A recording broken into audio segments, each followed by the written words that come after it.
معزز و محترم عاشقان رسول محبین اولیاء اکرام، اللہ پاک کی بارگاہ قدس میں دعا ہے وہ ذات لم یزل ہم سب کو قرآن و سنت کی معرفت نصیب فرمائے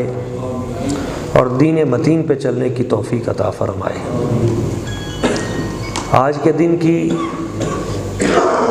چونکہ بہت سی مناسبتیں ہیں اور ان میں سے ایک مناسبت یہ ہے کہ 17 رمضان المبارک کو محبوب کائنات صدیقہ بنت صدیق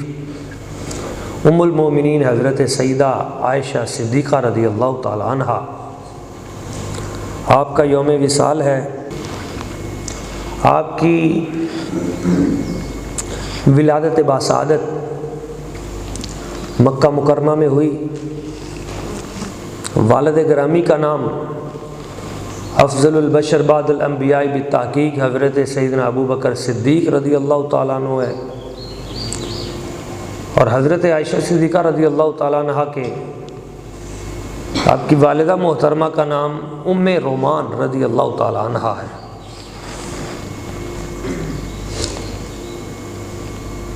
یہ واحد ہستی ہیں نبی پاک صلی اللہ علیہ وآلہ وسلم حضور کی ازواج مطہرات میں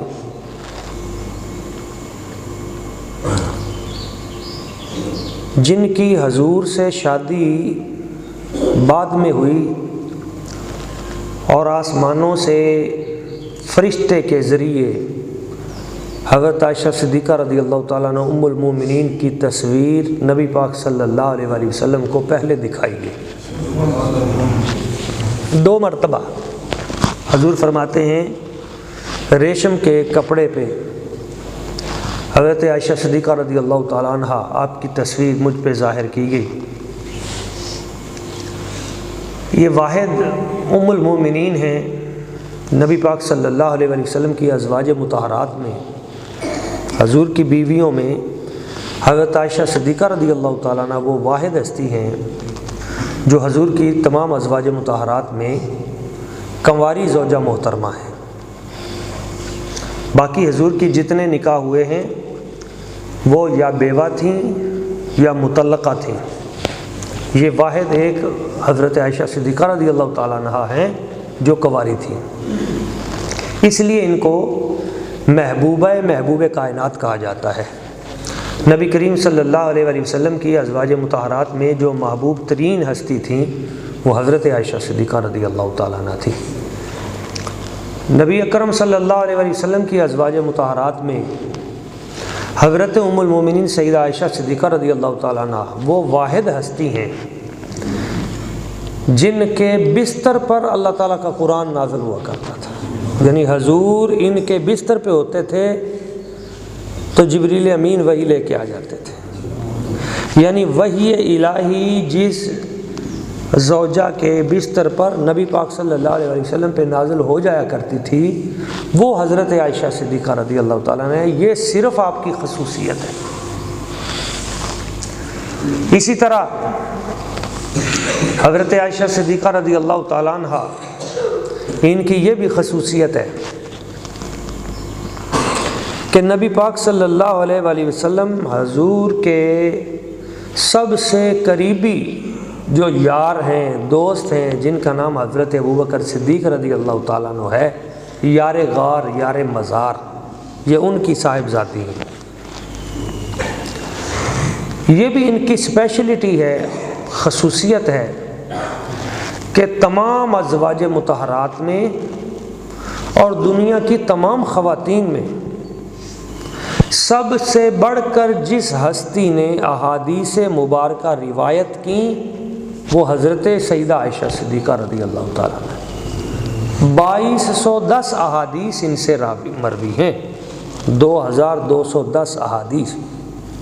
دین کا ایک حصہ۔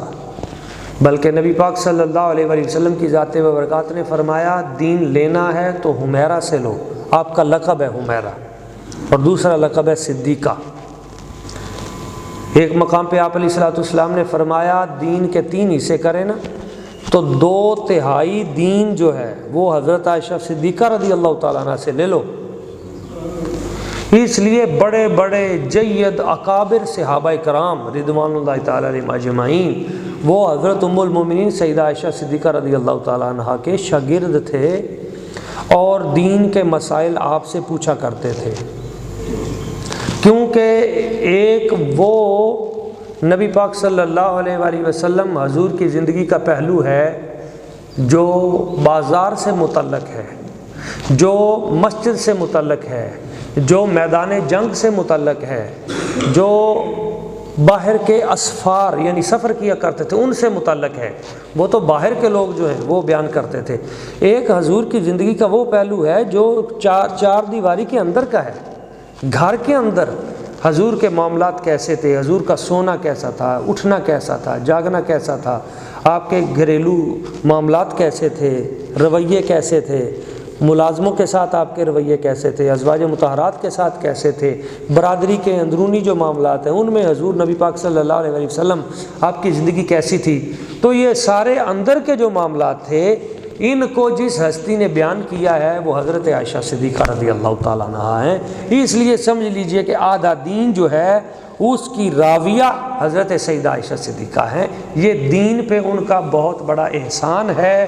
کہ وہ پردے کی باتیں جو دین کی ضروری تھیں، خواتین کے لیے ضروری تھیں، مردوں کے لیے ضروری تھیں، وہ ساری کی ساری چار دیواری کے اندر سے درون خانہ سے اٹھا کر باہر جس ہستی نے بتائیں وہ ام المومنین سیدہ عائشہ صدیقہ رضی اللہ تعالیٰ عنہ ہے۔ آپ کی وجہ سے بہت سارے فوائد امت مسلمہ کو حاصل ہوئے، یعنی علمی اعتبار سے، فقہی اعتبار سے۔ اس پہ پوری الگ سے کتابیں ہیں کہ فقہ سیدہ عائشہ صدیقہ رضی اللہ تعالیٰ عنہ، احادیث کے اعتبار سے، شعر و ادب کے اعتبار سے، تاریخ پہ ادبیت کے اعتبار سے اللہ تعالیٰ نے آپ کو بے پناہ ذہانت عطا کی تھی، بے پناہ فطانت عطا کی تھی، اور قوت حافظہ بہت عمدہ عطا کیا تھا۔ ہزارہا اشعار آپ کی نوک زبان پہ رہتے تھے، اور فصاحت و بلاغت اللہ تعالیٰ نے بہت اعلیٰ درجے کی حضرت عائشہ صدیقہ رضی اللہ تعالیٰ عنہ آپ کو عطا کی تھی۔ آپ پورے قرآن مجید کی حافظہ تھی، قاریہ تھی۔ تو بہت سارے ایسے معاملات ہیں جو آپ کی وجہ سے امت کے لیے آسانی کا سبب بنے، بہت سارے معاملات ہیں۔ مثال کے طور پہ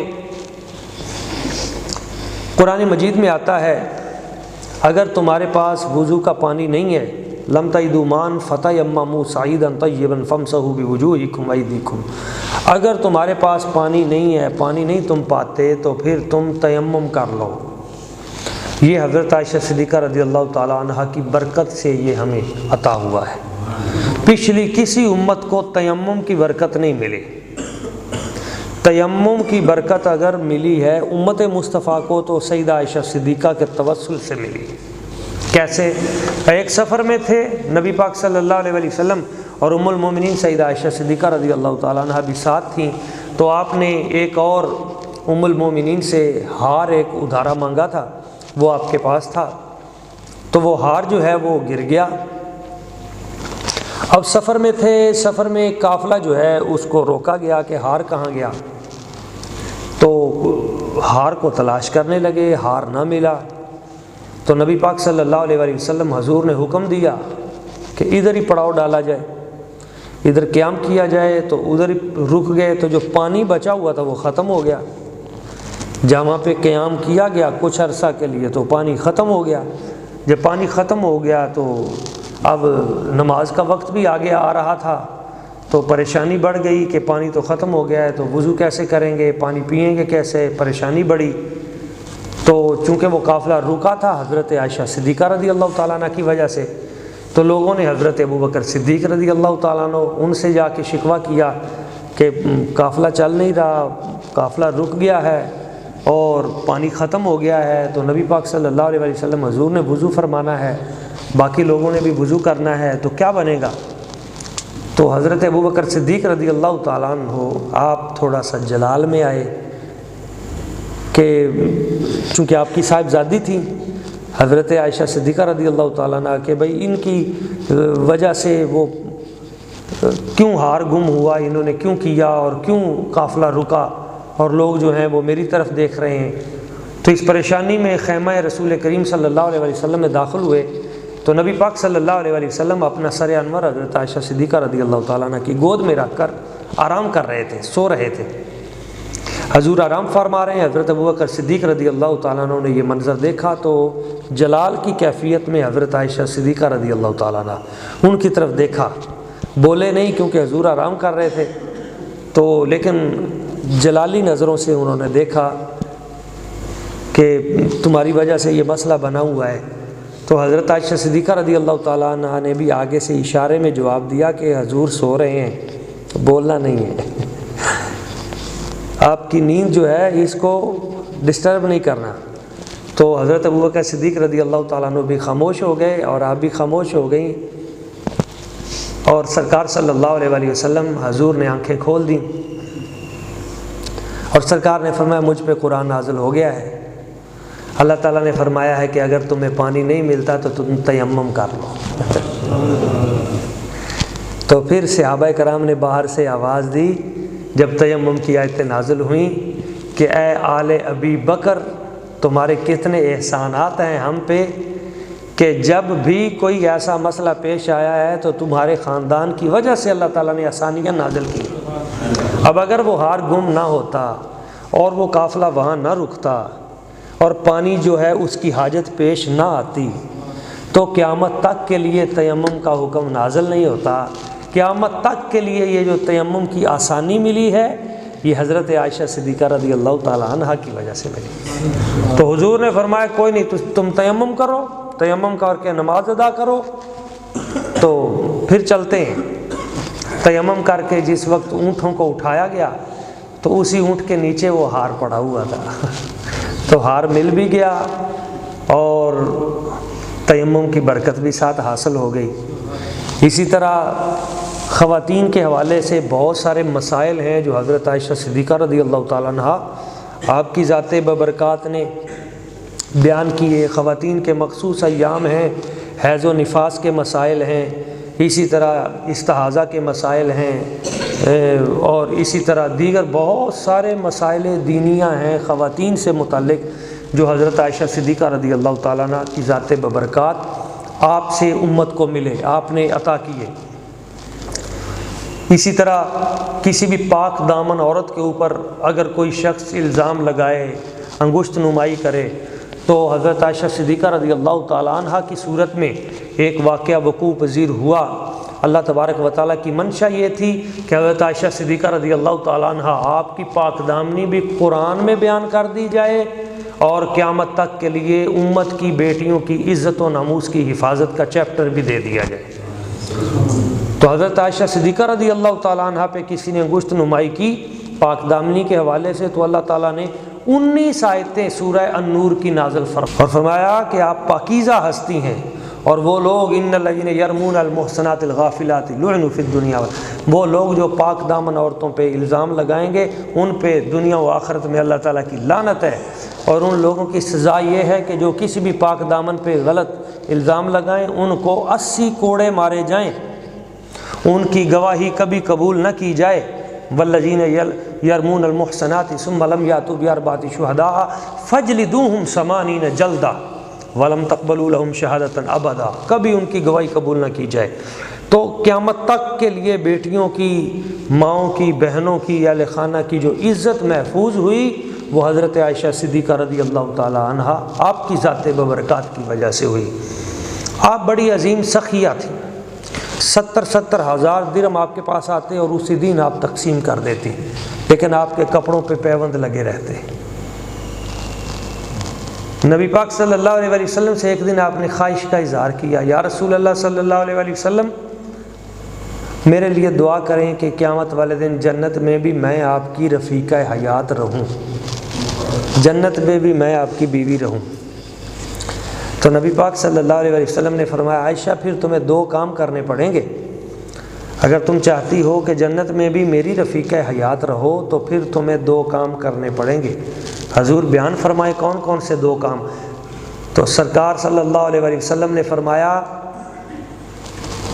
آج کا کھانا کل کے لیے بچا کے نہیں رکھنا، جو آج ہے اس کو تم اپنے استعمال میں لاؤ اور باقی کو تقسیم کر دو۔ یعنی مراد یہ تھی کہ اللہ تعالیٰ کی ذات پہ توکل کرو، یہ نہ سوچو کہ پھر کل کیا ہوگا، بھوکے رہ جائیں گے، اس طرح جوڑ جوڑ کے رکھنا نہیں، آج کا کھانا آج ہی، اور جو بچ جائے اس کو تقسیم کر دو، یعنی اللہ کی ذات پہ توکل کرو۔ اور دوسرا، کسی بھی کپڑے کو فالتو سمجھ کر نہ پھینکو، بلکہ اسے استعمال میں لاتی رہو، اگرچہ پیوند لگا کر ہی، یعنی جب تک وہ چلتا ہے اس کو چلاؤ۔ اس میں بھی فقر کا درس تھا، دونوں چیزوں میں فقر اور توکل کا درس تھا، یہ دو چیزیں۔ تو اس لیے آپ کے کپڑوں کے اوپر پیوند بھی لگے رہتے تھے، مگر روزانہ لاکھوں روپیہ آپ اللہ تعالیٰ کی بارگاہ اقدس میں آپ فی سبیل اللہ تقسیم کر دیتی تھی، لیکن ظاہری جو ہے وہ آپ نے فقر کو اپنایا۔ یہی درس مصطفیٰ ہے، قناعت کی زندگی آپ نے بسر کی، اور آپ ہمیشہ روزے سے رہتی تھی، اکثر آپ نے روزہ رکھا ہوتا تھا سخت ترین گرمی میں۔ ایک مرتبہ عرفہ کا روزہ رکھا ہوا تھا، اتنی گرمی تھی، اتنی شدت کی آگ برس رہی تھی، تو پانی جو ہے وہ آپ کی خادمہ جو ہے وہ آپ کے اوپر ڈال رہی تھی اس گرمی کی شدت میں۔ تو ایک عظیم آپ کے عزیز صحابی وہ حاضر خدمت ہوئے، اور آپ کے وہ بھتیجے بھی تھے، بھانجے، انہوں نے کہا کہ پھوپھی جان آپ اس طرح اتنی گرمی ہے تو آپ روزہ توڑ دیں اور بعد میں رکھ لینا ٹھنڈے دنوں میں۔ تو فرمایا میں کیا اس گرمی کی وجہ سے عرفہ کا روزہ چھوڑ دوں؟ یہ کیسے ہو سکتا ہے؟ تو نہیں ترک کیا، آخری زندگی کے ایام تک آپ نبی کریم صلی اللہ علیہ وسلم حضور کے دین کو پھیلاتی رہیں، اسلام کے پیغام کو عام کرتی رہیں۔ اور اسی طرح یوم بدر ہے، آپ کی نماز جنازہ جو ہے وہ حضرت سیدنا ابو ہریرہ رضی اللہ تعالی عنہ آپ نے پڑھائی، اور آپ کی تدفین جو ہے وہ جنت البقیع میں ہوئی۔ جنت البقیع میں داخل ہوں گے تو سب سے پہلے سامنے حضرت عائشہ صدیقہ رضی اللہ تعالیٰ عنہ ام المومنین محبوب کائنات صلی اللہ علیہ وسلم آپ کی قبر مبارک آتی ہے۔